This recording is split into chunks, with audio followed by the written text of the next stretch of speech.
और एवन मेरा नाम है कि और आप देख रहे हैं एमएमए विद एके। तो भाई लोग 2026 में आपने कमबैक किया है कि नहीं इसका तो पता नहीं, बट मोब्सा रेबलोव ने अपनी इस फाइट के अंदर सॉलिड कमबैक किया है। 2 राउंड डाउन होने के बाद एंड 1 पॉइंट डिडक्शन होने के बाद भी उन्होंने मेजॉरिटी डिसीजन से ये फाइट जीत ली है अगेंस्ट लेरॉन मर्फी। बहुत लोगों का मानना है कि ड्रॉ होनी चाहिए थी ये फाइट, बट आई थिंक मोब्सा had done enough in this fight to win the decision. Last 3 round में क्लियरली डोमिनेट किया लेरॉन मर्फी को। वैसे काफी अनकन्वेंशनल तरीके से लड़ा मोब्सा रेबलोव ने इस फाइट को। पहले 2 राउंड में टेक डाउन शूट करने की कोशिश भी नहीं की, अपनी स्ट्राइकिंग एंड किक बॉक्सिंग के दम पे ही काउंटर करते रहे लेरॉन मर्फी को। And I have to mention यार कि काफी ज्यादा इंप्रूव हो गई है मोब्सा रेबलोव की गेम ऑन द फीट। एक वेल राउंडेड फाइटर की तरह खुद को एस्टैब्लिश किया मोब्सा रेबलोव ने इस फाइट के अंदर, and he really deserve this victory. अगर इस विक्ट्री के बाद भी टाइटल शॉट नहीं दिया गया मोब्सा रेबलोव को, तो फिर तो भाई चैंपियन बनने का सपना छोड़ ही देना चाहिए मोब्सा रेबलोव को।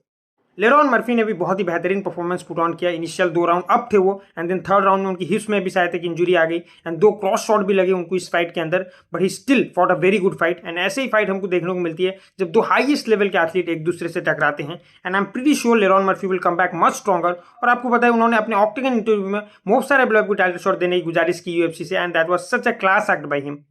को मेन इवेंट में Luke Riley got an unanimous decision victory over Michael Aswell. It was a good back and forth fight, but Luke ने क्लियरली आउट परफॉर्म कर दिया माइकल एसवेल को इस फाइट के अंदर, एंड 30-27 से विक्ट्री हासिल की है उन्होंने, and is still undefeated in his professional fighting career.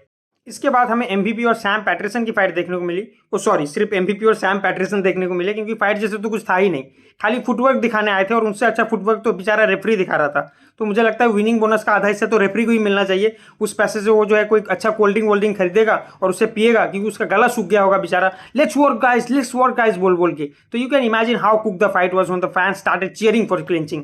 अब ये फाइट शुरू होने से पहले लोग बोल रहे थे कि अरे यार एमवीपी के साथ ये क्या हो रहा है, एमवीपी के साथ अन्याय हो रहा है, उनकी फाइट जो है किससे नो नेम फाइटर से बुक हो रही है, MVP deserve so much better. But जैसे ये फाइट खत्म हुई, अब लोग बोल रहे हैं कि भाई एमवीपी भाई आपका करियर खत्म करने का टाइम आ चुका है।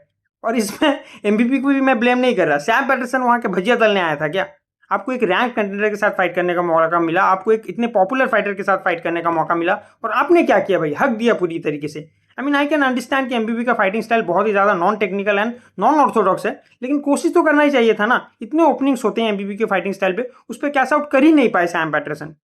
सो it is what it is. MBB got the unanimous decision victory over Sam Patterson, and let's see इस परफॉर्मेंस के बाद यूएफसी नेक्स्ट एमबीबी के लिए कौन सी फाइट बुक करती है, या फिर करती है भी या नहीं।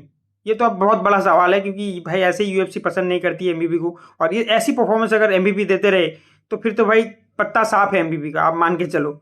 इसके अलावा ईओ बैरनवेस की knocked out Austen Lane in the very first round, Danny Silva knocked out Curtis Campbell in the second round, and Christian Leroy Duncan got a unanimous decision victory over Roman डेलिची in the main card of this event. So yeah that is it for today. अगर आपने यहाँ तक video देखा है तो channel को subscribe जरूर करके जाना। बाकी आपको ये फाइटिंग कार्ड कैसा लगा, do let me know in the comment section, और हम जल्दी मिलेंगे एक नई वीडियो के साथ। तब तक के लिए बाय।